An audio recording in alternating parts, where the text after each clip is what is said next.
کائنات کے ہر رنگ کے اندر انسانیت کا رنگ اور خودی کا نور اقبال کو دکھائی دیتا ہے کہ کانپتا ہے دل تیرا اندیشائے طوفان سے کیا، نا خدا تو، بحر تو، کشتی بھی تو، ساحل بھی تو، دیکھ آ کر کوچائے چاکے گرے باں میں کبھی، کیس تو، لیلا بھی تو، صحرا بھی تو، محمل بھی تو، وائے ناکامی کہ تو محتاج ساکی ہو گیا، میں بھی تو، مینا بھی تو، مستی بھی تو، حاصل بھی تو، آہ کس کی جستجو آوارہ رکھتی ہے تجھے، راہ تو، رہرو بھی تو، رہبر بھی تو، منزل بھی تو، بے خبر تو جوہر آئینہ ایام ہے، تو زمانے میں خدا کا آخری پیغام ہے۔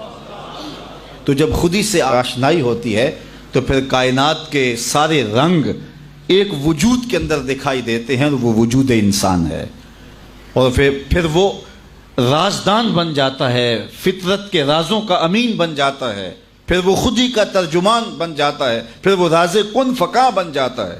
تو راز کن فکاں ہے، اپنی آنکھوں پر عیاں ہو جا، اپنے آپ کو دیکھنا انسان تو کہاں کھڑا ہے۔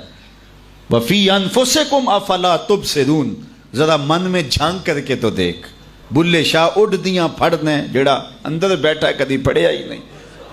اپنے اندر جب انسان اترتا ہے پھر اسے پتہ چلتا ہے، من عرف نفسہ فقد عرف ربہ، جس نے من کو پہچان لیا اس نے اپنے رب کو پہچان لیا، اور جس کو خودی کا تعقل ہی نہیں ملا، ذات سے آگہی نہیں ملی، اپنے آپ سے آشنا ہی نہیں ہوا، تو پھر اسے کسی اور کا پتہ کیسے چلنا۔ اس آئینے میں پہلے اپنے وجود کو دیکھ، تو راز کن فکاں ہے، اپنی آنکھوں پر عیاں ہو جا، خودی کا رازداں ہو جا، خدا کا ترجمہ ہو جا، خودی میں ڈوب جا غافل، یہ سر زندگانی ہے، نکل کر حلقۂ شام و سحر سے جاویداں ہو جا، مسافے زندگی میں سیرت فولاد پیدا کر، شبستان محبت میں حریر و پر نیاں ہو جا، گزر جا بن کے سیل تند رو کوہ بیاباں سے، گلستان راہ میں آئے تو جوئے نغمہ خواں ہو جا، تیرے علم و محبت کی نہیں ہے انتہا کوئی، نہیں ہے تجھ سے بڑھ کر ساز فطرت میں نوا کوئی۔ تو یہ وہ آواز بنتی ہے۔ تو یہ جب عشق رسول سے تربیت ہوتی ہے، اور جب کتاب اللہ سے جڑنے سے من میں اجالے ہوتے ہیں اور زندگی کو زندگی کا حقیقی روپ ملتا ہے، تو پھر انسان کہاں کھڑا ہوتا ہے۔ کبھی ایسا نہیں ہوا، کبھی بھی ایسا نہیں ہوا کہ اقبال کے سامنے حضور کا نام لیا گیا ہو اور وہ بچوں کی طرح بلک بلک کے رویا نہ ہو، اور کبھی بھی ایسا نہیں ہوا کہ علامہ اقبال قرآن مجید کی تلاوت کرتے ہوں اور آنکھوں نے آنسوؤں کا خراج نہ دیا۔ غنا سے پڑھتے تھے قرآن مجید، اور سحری کے وقت پڑھتے تھے، اور یہ خاص لمحے ہیں قرآن مجید کی تلاوت کے۔ جب آخری عمر آئی 1938 کے اندر، آپ کے گلے کا مسئلہ ہو گیا تھا، تو جو ہے وہ کلام مشکل ہو گیا تھا۔ آج کوئی بیمار ہو جائے نا تو حال پوچھنے کوئی آئے تو لوگ کہتے ہیں جناب بیمار ہو گئے، کیا حال ہے؟ تو وہ کہتا ہے جی بڑا برا حال ہے، مجھ سے چلا نہیں جاتا۔ کوئی کہتا ہے جو کھانے پینے کا شوقین ہو وہ کہتا ہے جی بیماری آ گئی، اب تو کوئی چیز کھا ہی نہیں سکتا، کیونکہ اس کی ترجیحات کھانے پینے کی ہوتی ہیں۔ وہ کہتا ہے میں کھا نہیں سکتا۔ کسی شوگر والے سے پوچھو، وہ کہتا ہے جی میٹھا نہیں کھا سکتا تو کیا زندگی باقی ہے؟ تو ہمارے مسئلے یہ ہیں، ہم کھا نہیں سکتے، ہم پی نہیں سکتے، ہم سیر نہیں کر سکتے۔ اقبال سے کسی نے آ کے حال پوچھا کہ تم بتاؤ کیا حال ہے؟ تو اقبال نے کہا لطف قرآن سحر باقی نہ مان۔ سب سے بڑی مصیبت یہ ہے کہ سحری کے وقت اٹھ کے قرآن پڑھنے کا جو لطف تھا وہ باقی نہیں رہا۔ کاش کہ قرآن کو اس انداز سے میں پڑھ سکتا۔ تو اقبال قرآن مجید کی تلاوت کو حرز جاں بنائے ہوئے تھے۔ کہتے ہیں اب طبیعت ساتھ نہیں دے رہی، ورنہ میرا جی چاہتا ہے کہ امت کو سب سے بڑا تحفہ دے کے جاؤں، اور وہ کیا؟ قرآن مجید پہ کچھ نوٹ لکھ جاؤں، اور وہ سب سے بڑا کام ہوگا جو میں امت کو دے کے جاؤں گا۔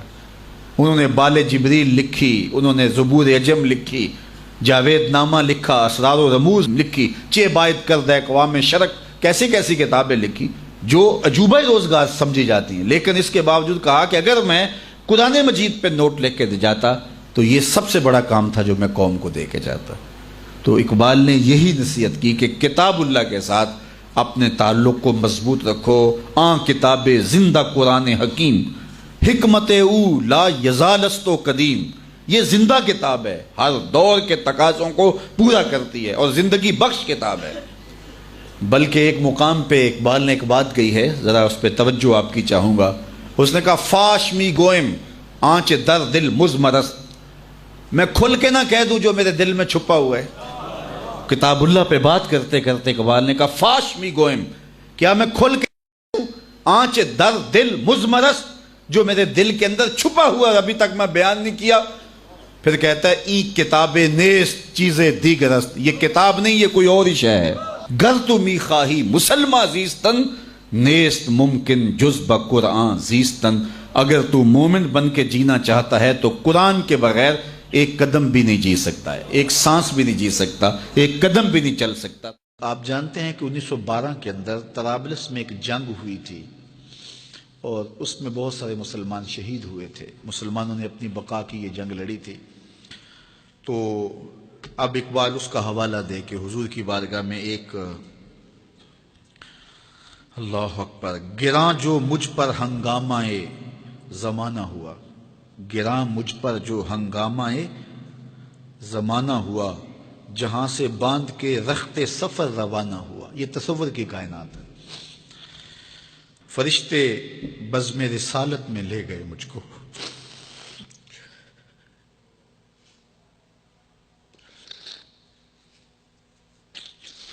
وہ کہتے ہیں کہ میں تصور ہی میں جب اس دنیا کے ہنگاموں سے اکتا گیا تو میں نے رخت سفر باندھ لیا۔ اب شام و سحر کے سفر میں میرے پاس سواری کوئی نہیں ہے اور جاؤں تو کدھر جاؤں، لیکن دنیا سے اکتا کے سامان سفر باندھ کے اپنے دل اور روح، اعلیٰ حضرت نے کہا تھا نا، جان و دل ہوش و خرد سب تو مدینے پہنچے، تم نہیں چلتے رضا سارا تو سامان گیا۔ تو اقبال نے بھی سارا سامان باندھ لیا، تو پھر سواری کیا آئی؟ فرشتے بزم رسالت میں لے گئے مجھ کو۔ یہ تصور کی دنیا ہے اور اقبال کا ایک اپنا جہان تھا۔ حضور آیا رحمت میں لے گئے مجھ کو، کہا حضور نے اے اندلیب باغ حجاز،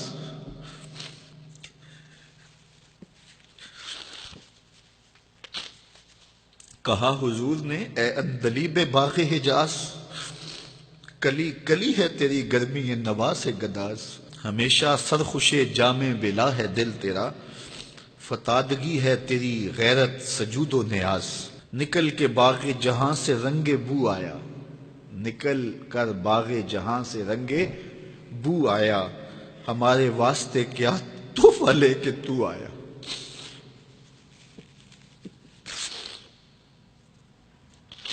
کہتے ہیں کہ حضور نے مجھے کہا کہ باغ حجاز کے بلبل تیری نوا سے کلی کلی پگھل رہی ہے، تو ایسے باغ سے نکل آیا جس طرح پھول سے خوشبو نکل کے آتی ہے، تو بتا میرے لیے تو تحفہ کیا لے کر آئے؟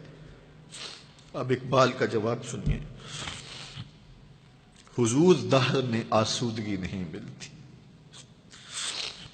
حضور دہر میں آسودگی نہیں ملتی، تلاش جس کی ہے وہ زندگی نہیں ملتی، ہزاروں لالا و گل ہیں ریاض ہستی میں، وفا کی جس میں بو ہو وہ کلی نہیں ملتی، مگر میں نظر کو ایک آبگینہ لایا ہوں۔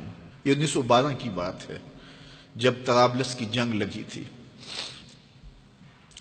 مگر میں نظر کو ایک آبگینہ لایا ہوں، جو چیز اس میں ہے جنت میں بھی نہیں ملتی، جھلکتی ہے تیری امت کی آبرو اس میں، طرابلس کے شہیدوں کا ہے لہو اس میں۔ اگر اس دور میں اقبال ہوتا اس کا کلیجہ پھٹ جاتا۔ یہ تو طرابلس کے شہیدوں کا لہو لے کر کے گیا تھا اقبال اس زمانے میں، اب برما کے شہیدوں کا لہو بھی لے کے جاتا۔ اللہ اس شخص کی قبر پہ کروڑوں رحمتوں کا نزول کرے اور امت کو پوری دنیا کے اوپر وحدت نصیب فرمائے۔ یہ امت علم کی، عمل کی راہوں سے گزر کے اپنی منزل کی طرف گامزن ہو اور وحدت کے حقیقی اجالے اس امت کو نصیب ہوں، اور بھٹکا ہوا آہو پھر سوئے حرم پہنچے اور یہ امت ایک منزل کی طرف وحدت فکر کے ساتھ، وحدت عمل کے ساتھ آگے بڑھے اور کھویا ہوا وقار اس کو نصیب ہو۔ اقبال کے انہی لفظوں کے ساتھ میں اپنی گفتگو کو اختتام کی طرف لے جاتا ہوں۔ بھٹکے ہوئے آہو کو پھر سوئے حرم لے چل، اس شہر کے خوگر کو پھر وسعت صحرا دے۔ میں بلبل نالا ہوں اس اجڑے گلستاں کا، تاثیر کا سائل ہوں محتاج کو داتا دے۔ فکر اقبال کی روشنی میں اللہ ہمیں آگے بڑھنے کی توفیق دے۔